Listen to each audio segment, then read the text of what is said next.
It was a peaceful moment, but quite solemn.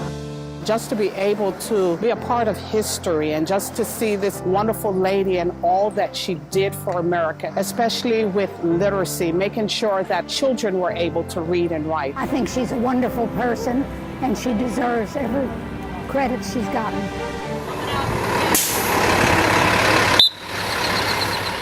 I haven't been on a bus in about 30 plus years now. Everything was done so professionally, so nice, so orderly. Message to Mr. CEO Lambert. Metro is the best, and I repeat, the best.